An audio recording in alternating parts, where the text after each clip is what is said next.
Hey guys, Station X here, and today I wanted to talk about the Nintendo DS/3DS, or more so like this little collection I have going on here. The DS has always been a really cool system with the fact that it's been one of Nintendo's hallmark handhelds for the longest time, succeeding the Game Boy, and you know how well the Game Boy did. The DS is one of the most popular handhelds of all time, no questions asked. I would remember back in my elementary and middle school days, every single person I knew had some version of either the DS or 3DS. And so today we're going to take a look at a lot of the ones that I happen to own / my brother happens to own. And while I wanted to use most of the ones that I happen to own, well, some of them are a little out of commission right now, so I ended up using my brother's. Straight up because also some of them I don't own. The only ones I use on like a semi-frequent basis is the DSi over here, and the one that you may have seen in my community tab, this Nintendo 3DS XL. Not the new one, or version 2, but this is the regular one, like this guy. But I wanted to like kind of just show off all the ones that me and my brother happen to own, and he just has them, he just has every single one. So I mean, like, it would be cool to just kind of do an overall evolution of the DS. Alright, so the very first DS we're going to be taking a look at is the original. This is the one that started it all, and not the best looking, but still, it is the first DS. Now this one, the original person who had it, has stickers on it, and I will say, when me and my brother had these DS's, we were kids, still in elementary and middle school, and so specifically the 3DS era, those are all my brothers, and so a lot of these are not in the super best conditions. I do want to point that out. I tried my best to clean a lot of them, but the screens themselves, I just didn't have time to actually fix, so just bear with me on that. I just really want to focus on the system itself and not so much how great the system looks. But as far as actual design of how the system is, you know, this was not the most popular. In fact, this was kind of the hardest to find because I originally thought the next DS, the DS Lite, was the original one, but this was the original one. And with some beefy shoulder pads. This actually is the Game Boy Advance SP charger, which was kind of nice. You didn't have to change chargers. Had Game Boy backwards compatibility, which was also very nice. And has a headphone jack, volume button, a really weird looking stylus, very tiny as well. That's not going to serve you too well in my opinion, but still. D-pad that's not up to Nintendo standards in my opinion. And buttons that do okay. It's not, again, not the best that they could have done, but as for a first system, it's whatever. And of course, one thing that was very annoying that the first two DSs had, which they did not have like a home menu thing that you could just go to at any point, like a home button or whatever. You had to power the system off every time, which, I mean, of course, if you used Nintendo's old home systems before they started having main menus and stuff, this wasn't an issue. For the first two DSs, like, if you started off with any of the other ones, going back to this, it's kind of like irritating. It's not the most convenient, but still, it is what it is. And the screens are a decent size for a handheld anyway. Of course, there's two of them, which was really nice and was very unique. An interesting story about how the DS came about was the fact that this was their third pillar as Nintendo branded it, but I mean, really, this was the successor to the Game Boy. But because they were so scared that this thing was going to flop and the Game Boy itself was doing pretty good, they didn't want to just say, hey, this is replacing it. It was their third pillar when the GameCube and the Game Boy Advance was out, with this being their third experimental thing. But for all intents and purposes, this replaces, especially after people proved that, hey, this was selling. So, moving on to the next one, we have the Nintendo DS Lite. Now, why they call it Lite, I don't know, but I mean, hey, it's definitely a lot sleeker and more of a traditional design than what we're used to. Of course, it also has the iconic DS logo, and this is honestly the model of DS that was the most popular, in my opinion, out of the three that they did for the original DS.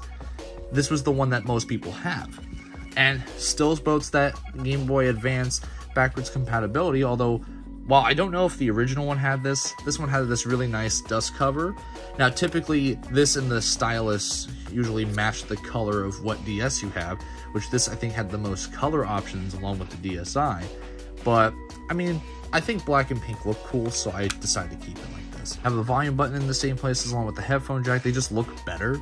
You have the nice shoulder buttons that you have on the top, as well as a unique charging situation for the DS. This is the only DS that has its own charger. It shares no other charger with anything else that Nintendo produces.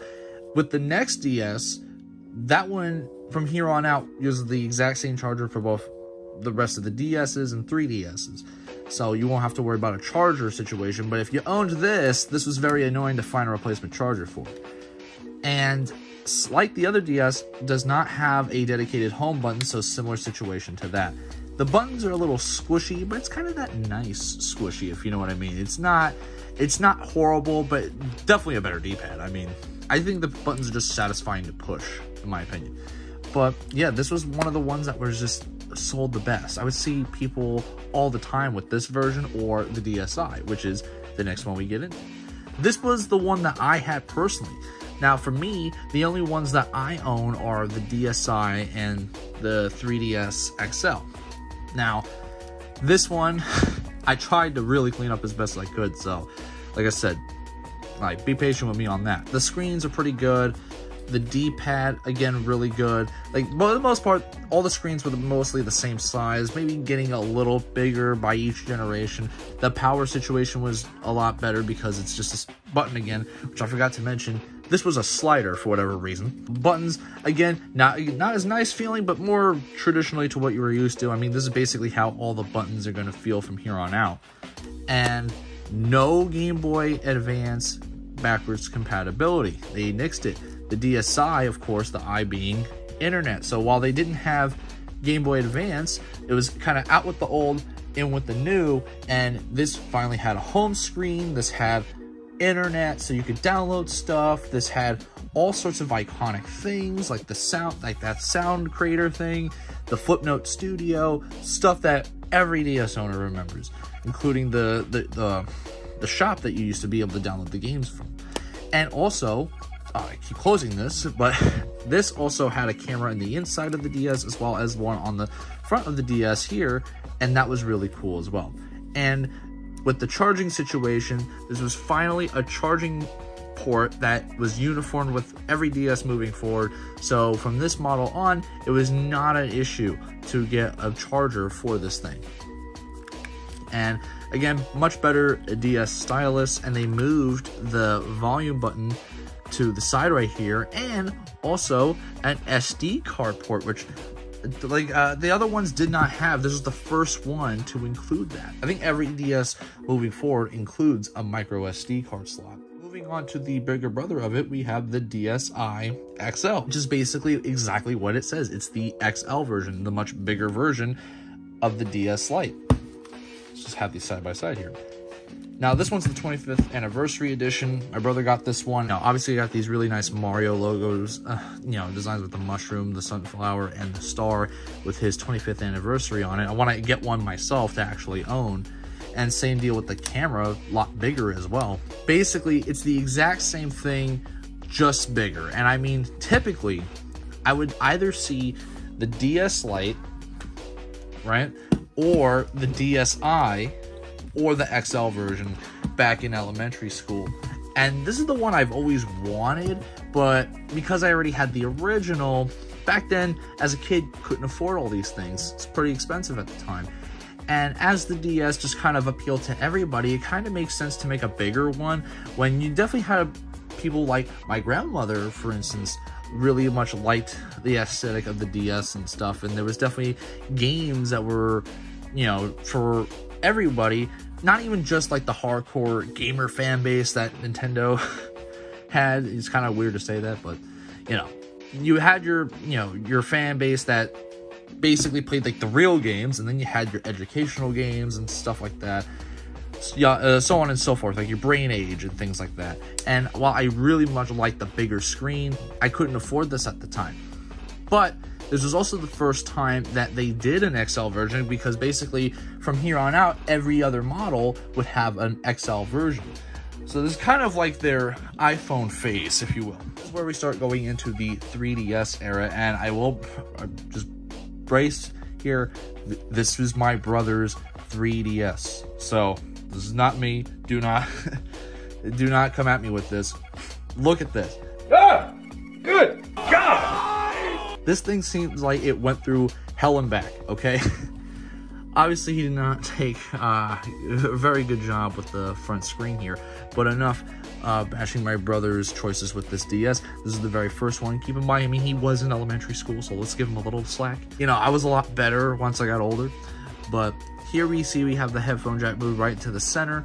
This honestly, minus the scratches here, if we had a normal 3DS, it looks really cool, very shiny, very metallic, and I really like the aesthetic of this. Although I really thought the 3DS gimmick, the 3D gimmick, was very tacky. But, you know, I'm not the only one who thought that. The shoulder buttons were very small, and I mean, I can't even get the stylus out, but it's a different stylus than before. And of course, same charger, the 3DS cartridge port, which also works with DS because they're basically the same. And here we have a circle pad, which is very nice.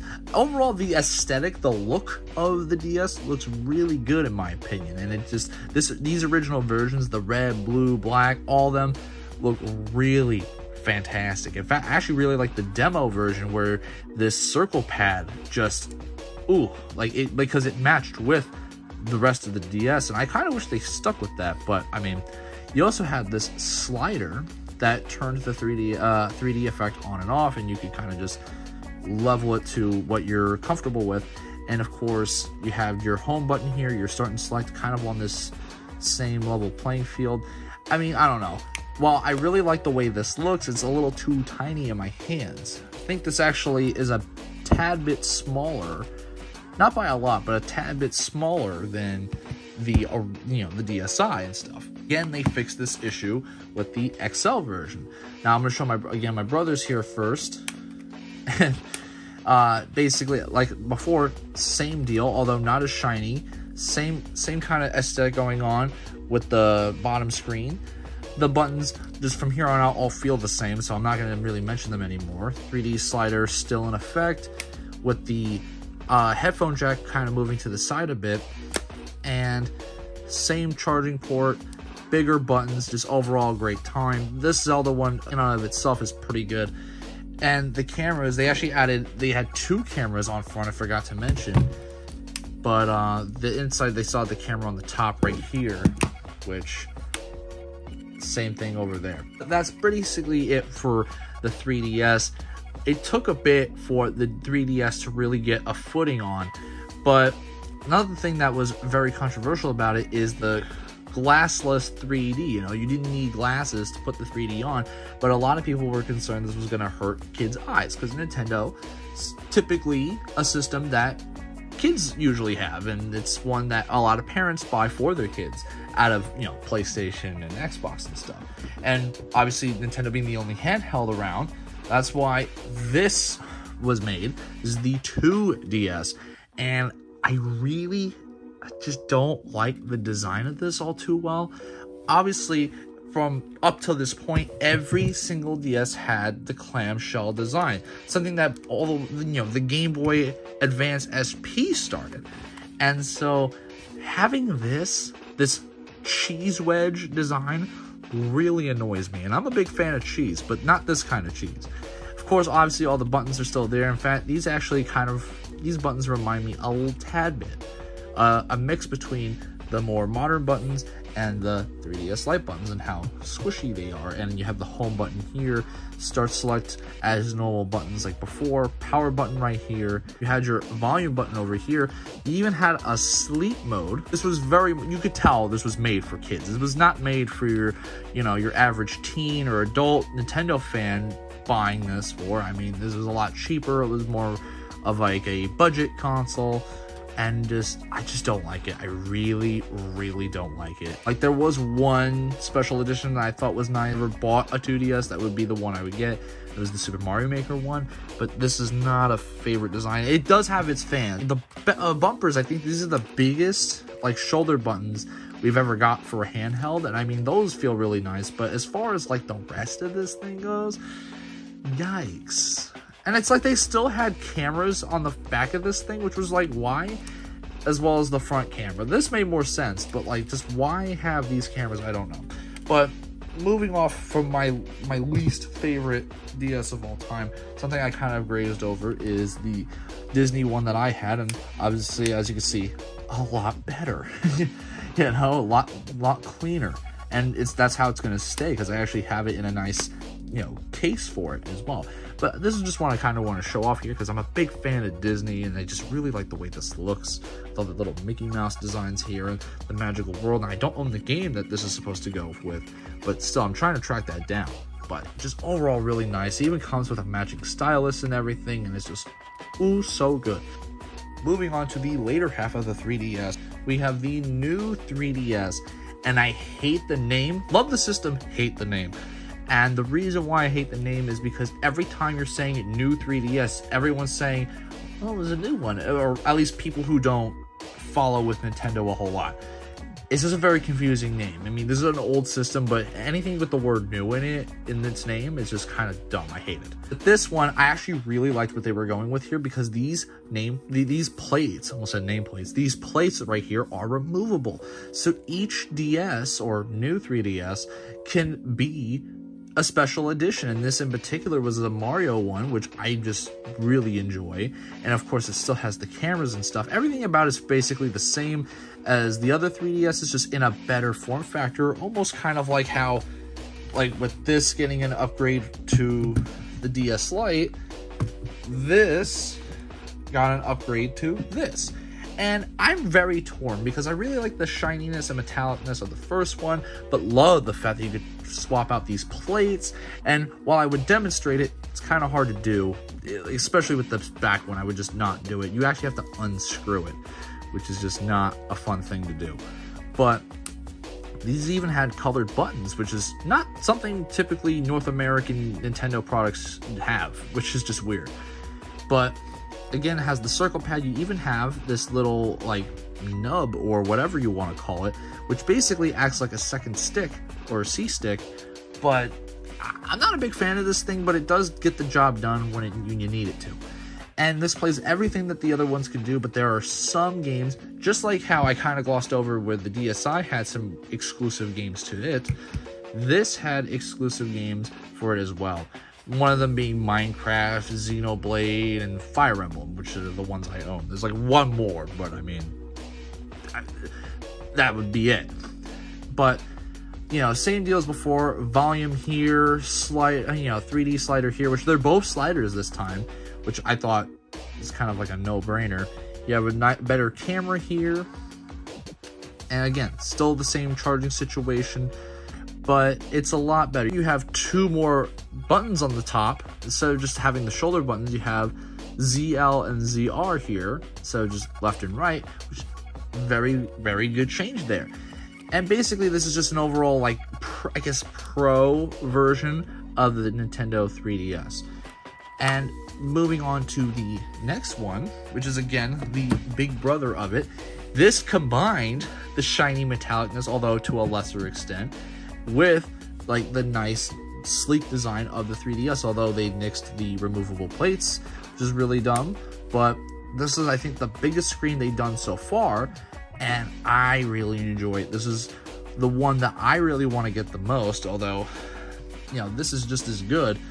The only reason why I wanted this one over the regular 3DS XL is because, obviously, with the fact that you could play those 4 games that it's exclusive to, but I kind of made the realization it doesn't really matter. But otherwise, other than this mismatching DS stylus that I can't find a replacement for, this is a very solid system. Honestly, the one that I would recommend if you also really like big screens. As otherwise, if you're okay with having a tinier screen, then this is the one I think is the best.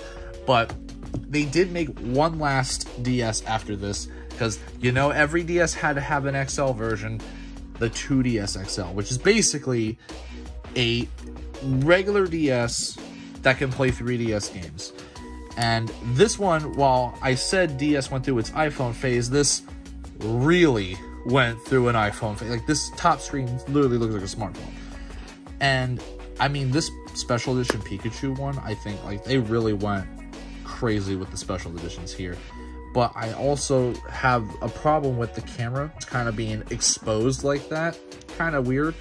But I mean, it's an okay system. This one's got a little bit of cleaning again, but still, I mean, this is a solid handheld. Here they are, and here are all the DSs. Now, this was a lot of fun making, just because it was a very big nostalgia trip, a blast from the past, the DS being part of my childhood and experiencing all the great games that both the DS and 3DS had to offer. I mean, this was a great video to do. And I really am curious what you guys think of the DS and the 3DS. What are your favorite moments of it? I'm sorry I wasn't able to show the prettiest looking ones. Just, you know, a lot of these were very old and part of my childhood. And back then I didn't really have an appreciation of keeping things in a nice manner. So, I mean, same thing with my brother. And so, let me know what you guys think in the comments below of the Nintendo 3DS. Do you guys love it, hate it? What is your favorite memory of it? And as always, please like and subscribe, because of course that really helps the channel out. I've been Station X, and I hope you guys have a wonderful day.